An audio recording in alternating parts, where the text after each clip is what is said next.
During a search of my husband's car, I found tampons. It would have been better if he had been unfaithful to me instead, so my family wouldn't have to go through all the mess. I am a 29-year-old female who has been with my 30-year-old husband for 7 years, married for 4. I've never had reason to suspect he was unfaithful to me or even remotely dissatisfied with our marriage. He likes to joke that we're still living the honeymoon phase, nearly 5 years and 2 kids, and I wouldn't have questioned that or him were it not for a surprise I found in his car last month when buckling our daughter into her car seat. I noticed something slotted between the cushions. At first I thought it was just some stray toy or snack wrapper, so I reached down to fish it out. As my fingers closed around the object, I felt the familiar cylindrical shape of a tampon. Confusion washed over me as I pulled it into view, the bright wrapper stark against the upholstery. This wouldn't have been so unusual had I not had an IUD that has stopped my period for the past year, and I didn't even recognize the wrapper style. It was a brand I'd never used, a small but glaring discrepancy that made my stomach churn. I brought it to my husband's attention later that evening. Still holding the offending item like it was evidence in a mystery I was desperate to solve. He didn't seem to understand what it was at first, staring at the tampon in my hand with genuine confusion. "Why are you showing me this?" he asked, his brow furrowing. I took a deep breath, trying to keep my voice steady. "I found it in your car, between the cushions, and it's not mine. I haven't had a period in over a year, remember?" His face remained blank for a moment longer before realization dawned. He shrugged and said it probably belonged to his coworker, Fiona. His initial confusion quickly gave way to dismissiveness as he waved off my concerns with a nonchalant explanation. "Probably Fiona," he said with a shrug, turning back to his phone. "She must have dropped it when we went out for lunch the other day." I stared at him, waiting for a sign that he understood why this was bothering me. But there was nothing. No apology, no concerns, a casual dismissal. It was as if the tampon was no big deal, and I was overreacting. His indifference felt like a slap in the face, leaving me reeling and questioning everything I thought I knew about our marriage. It's not uncommon for my husband to carpool to lunch with his coworkers, and we're both fairly close to Fiona and her husband. The thought of my husband carpooling with Fiona and her husband had always been a non-issue. They were friends, after all, and it wasn't uncommon for them to share rides to lunch. In fact, we often socialized as couples, spending weekends at each other's houses for barbecues or movie nights. Fiona and I had even bonded over shared experiences, like the challenges of balancing work and family life. Our kids played together while we chatted about everything from the latest office gossip to more personal topics. It made sense, considering how often they carpooled. I reassured myself that the tampon could have easily slipped out of Fiona's purse during one of these outings. No big deal. Maybe it fell out when she was grabbing her phone or wallet, getting jostled around in the process. No big deal, right? It was just one of those little accidents that could happen to anyone. I brushed it off as a harmless mistake, convincing myself there was no need to worry. After all, our friendship with Fiona and her husband was solid, built on years of trust and shared experiences. There was no reason to suspect anything out of the ordinary, so I pushed the unsettling discovery to the back of my mind, determined not to let a small, easily explained incident cause unnecessary drama. I put it out of my mind until we had dinner with Fiona and her husband a couple weeks later. I had sincerely wanted to believe my husband. I just couldn't get over the way it had been tucked in the seat and how my husband had seemed not to have any regard for it whatsoever. Maybe playing dumb, I don't know. I did something that I now feel kind of crazy for doing. I faked an emergency and asked Fiona if she had any tampons while we were out together. She handed me one almost identical to the tampon I'd found in our back seat, and I breathed a sigh of relief. So the tampon there was probably the same tampon here, and in all likelihood, there was an innocent explanation as to why it had been left in the back seat in the first place. I thought I'd seen the last of the out-of-place feminine hygiene products until I found another tampon this morning, this time in my sock drawer. I feel physically ill at the thought of my husband having an affair, and even more nauseated at the thought that the woman might have left these tampons out for me to find. If it was my husband's coworker, why would she give herself away by offering me one the other night? In any other situation, I would want to talk to my husband about this, but I feel too sick and embarrassed to approach him with what I found. Contemplating every possible source of 2 tampons has been my personal hell for the past few weeks, but I wanted to share an update. Shortly after posting here, I told my sister what happened: the tampon in the back seat and the sock drawer, my husband's cluelessness, the tampon from Fiona, and all the things I suspected but didn't want to believe. We compared tampons, save for the back seat one I had already discarded, and they were a match, just in different absorbencies. I hadn't left either in a place where my husband or daughters would have found them and moved them around. My daughters didn't know what they were or where they had come from. My sister was convinced it was Fiona either fucking my husband, fucking with me, or both. Direct confrontation of either party still seemed like a bad idea. So she suggested inviting Fiona and her husband over for our Labor Day barbecue. Unfortunately, they already had plans.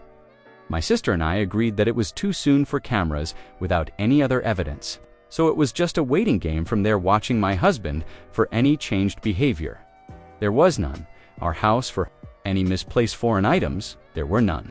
And even the girls for any new friends they might have met. My sister's husband was adamant on this last point, and partly why he was inclined to believe that the tampons were harmless. If anything had been happening in or around our home, he said, it would be nearly impossible to keep it from me and the girls. Since my husband was the one taking them to and from daycare and most other activities during the week, I felt a good bit of consolation in that. It wasn't until my younger daughter Tuyo came down with something last week that I felt any differently. I wanted to be the one home taking care of her, but my husband insisted that I stay at work while he stayed home with her. That, my sister and her husband figured it was a good sign that he would take the time off at a moment's notice. And at that point, we were all already beginning to put the tampon fiasco behind us. By the 3rd or 4th day, I was just happy to see a near-healthy child and a husband who was helping see her through it. Toward the end of that week, though, I came home to something strange. The toddler that I'd left that morning in an old PJ set was now dressed in a onesie I'd never seen before, with a tiny clip in her hair. I can't say I have the sharpest memory, but I have a pretty good sense of what my kids wear on a day-to-day basis and, particularly, what kinds of clothes they wear. I'd sworn off the full-length sleepsuits with snaps across the front long before we'd ever had our second. The long snaps are just a pain in the ass and a no-go for efficient diaper changes. It's just not something I would dress her in, and my husband knows as much. He doesn't plan for or buy the girls' clothes, and he certainly doesn't accessorize them. So I was bewildered and kind of floored at the thought of someone around our sick child without my knowledge. I didn't think twice, and I went straight to my husband to ask if anyone had been over to see him or the girls. He seemed confused, like before, and asked me why I would think that tit had just been him and the kids all day. I asked him again if someone had so much as stopped by to say hello, and he denied it. He told me to calm down. I might have lashed out and come forward with the accusations right then and there, but our older daughter was in the room, and she sensed something was up in a calmer voice. I asked him a 3rd time if anyone had been around our children, and my husband swore that the girls hadn't been around anyone but him. He also denied buying new clothes or doing anyone's hair. With our daughter in the room and my emotions all over the place, I decided to leave it. I couldn't make sense of it then, and it hardly seems clearer now after I've driven myself half crazy with explanations that aren't adding up. After nearly losing my mind over a hair clip and a onesie, I realized I wasn't getting anywhere with the accusations and half-baked guesswork. I'd gotten so absorbed in the paranoia and misery of my situation that I wasn't sleeping, eating, or caring for my kids the way I should have been, and I wasn't getting any answers. So I decided to pull the trigger on the hidden cameras and have them shipped to my sister's house, with my brother-in-law agreeing to help with the install setup over at mine. Before the cameras were ever delivered, though I got my long-awaited confirmation last week, the day began like any other weekday morning. In our bustling household, my husband and I rushed around trying to corral our 2 energetic daughters into their school uniforms, all while attempting to grab a quick bite to eat ourselves. Despite the chaos, there was a sense of camaraderie in the air, as if we were all in this hectic dance together. Once the girls were dropped off at school, my husband and I went about our respective workdays, counting down the hours until we could reunite with our little ones. But there was a strange feeling that I couldn't. shake off, no matter how hard I tried, and it only intensified when I received a notification on my phone while at work. A ring notification, motion at the front door. I clicked on the video clip, half expecting to see the usual delivery person or neighbor passing by, but what I saw left me stunned. There on my doorstep was a young woman leading my daughter into the house hand in hand with my husband and other daughter close behind them.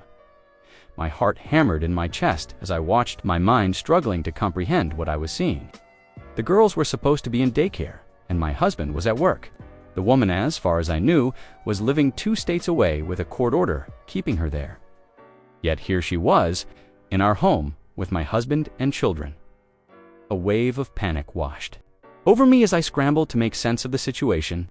Was this some kind of mistake? A misunderstanding? Or was there something more sinister at play? I felt a knot form in the pit of my stomach as I realized that the answers to my questions might be far more troubling than I ever could have imagined. I stared at the screen in disbelief, the blood pounding in my ears as I watched the unthinkable unfold before my eyes. There, on the footage captured by our Ring doorbell, was a scene straight out of a nightmare. A woman I hadn't seen in years leading my youngest daughter into our home, hand in hand with my husband and older daughter trailing. Behind them, the shock of the moment rendered me momentarily speechless. How could this be happening? The girls were supposed to be at daycare and my husband at work, yet here they were, entering our house with a woman I never thought I'd see again, my sister-in-law. My initial reaction was one of sheer disbelief, desperate hope that there must be some kind of mistake, some innocent explanation for what I was witnessing. But as the reality of the situation sank in, a wave of anger surged through me like a tidal wave, threatening to consume everything in its path. With trembling fingers, I reached for my phone, my heart pounding in my chest as I dialed my husband's number. I needed answers, and I needed them now. But as the phone rang on the other end, there was no response. I immediately called my husband to ask him what the fuck this woman was doing in our house. He didn't answer, so I texted it to him. Even in his stupidity, he probably realized he had messed up by going through the front door, knew I had gotten the ring notification, and wanted to delay the inevitable dot by the 5th or 6th subsequent call. Though he did pick up, the woman on the camera was my husband's sister. As I would come to find out later, she was the likely source of both tampons, the onesie, and the bow. She is also registered as an individual with a history of abuse and a recovering addict, who spent the better part of her adolescence and young adulthood coercing ... the silence of another one of my husband's family members after she had abused them. I hadn't seen or heard from her in years, and from the way my husband talked about her, I didn't expect I ever would. But here she was in our house, with our children. It wasn't just the shock of seeing her after years of silence that left me reeling. It was the realization of what her presence in our home meant. My sister-in-law, fresh off another stint in rehab, was the last person I expected to find sneaking into our lives, especially under such clandestine circumstances. The gravity of the situation hit me like a ton of bricks. This wasn't about a random tampon or a harmless mistake. It was about deception and betrayal at the deepest level. Suffice to say, I was livid. It wasn't an affair at all, and still, somehow infinitely more disgusting. Knowing who it was and why all of this had been happening, apparently, my sister-in-law had wanted to reconnect and make amends with people she'd hurt, and my husband was high on that list. The irony of her attempts at reconciliation through deceit and intrusion was not lost on me. My husband didn't want me to know, or worse, try to keep her or our children away from her.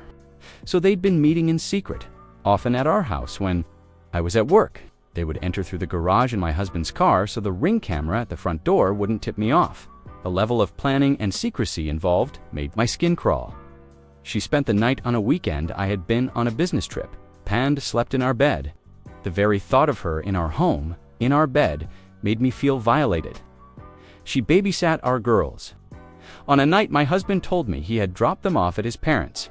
The casual way he had lied to me, the ease with which he had kept this secret, made me question everything I thought I knew about him. My youngest, in the onesie and bow that my husband had promised in his lie, had dressed her and myself. The image of my daughter in that unfamiliar outfit, a tiny clip in her hair, now felt like a haunting reminder of the betrayal that had been unfolding right under my nose. And yet, when I turned to my husband for reassurance, for a glimmer of hope in the face of uncertainty, I found was disbelief and denial. He brushed off my concerns with a casual shrug, insisting that it was all in my head, that I was overreacting to a series of harmless coincidences. My husband swore this was all in my head: the tampons, the onesie, the bow, and all the rest. He was perfectly content to watch me agonize for weeks over a woman he insisted didn't exist, shrugging off each progressively more unsettling discovery, like it was news to him, and telling me I was being irrational. He insinuated that I was experiencing postpartum depression 2 years after I'd given birth. 4 years later, I told him that one of my biggest fears from motherhood was to suffer from PPD like my mother had with me, to not be fully present for our babies and be left with a world of guilt and regret as they grew older. But as the weeks stretched into months and the truth remained stubbornly elusive, my patience wore thin. How could he dismiss my fears so callously? To gaslight me into doubting my own sanity? How could he stand idly by as our family teetered on the brink of collapse? He told me I wasn't sleeping enough, that I missed the girls too much, that I needed to take a step back and reevaluate the state of my mental health. I gave him the benefit of the doubt because he was my husband, and because no other version of events made sense now. After a month of this mindfuck, I have nothing to show for my trust but this pathetic situation and a lot of anger. My husband failed to explain himself when confronted. He stammered and stumbled over his words, offering half-hearted excuses that made no sense. He muttered something about trying to protect me from unnecessary stress, about his sister just wanting to make amends, but his words were disjointed and unconvincing. Each excuse was more implausible than the last, desperate attempt to cover up the truth. His evasiveness only confirmed my worst fears. The man I had trusted and built a life with was now a stranger to me, hiding behind a facade of lies and deceit. I watched as he avoided eye contact, his shoulders slumped in defeat. The weight of his betrayal hung heavily in the air, a palpable presence that neither of us could ignore. There was no reasonable explanation for his actions or for the deceit that tainted our marriage. Every time he opened his mouth, I could see the panic in his eyes, the realization that he had been caught and there was no way out. His silence on certain points spoke louder than any words ever could, revealing the depth of his dishonesty. I knew then that I couldn't stay with someone who had so blatantly betrayed my trust and jeopardized the safety of our children. The thought of my daughters being exposed to such toxic secrecy and manipulation was unbearable. I had to prioritize their well-being, and that meant making the hardest decision of my life. With a heavy heart, I told him it was over. The look of shock and desperation on his face was almost pitiable, but it couldn't erase the damage that had been done. I walked away, determined to protect my children from any further harm. I decided to end the relationship and file for divorce. The decision was both heartbreaking and empowering. It was devastating to acknowledge that our 7-year journey, together, had come to such a bitter end.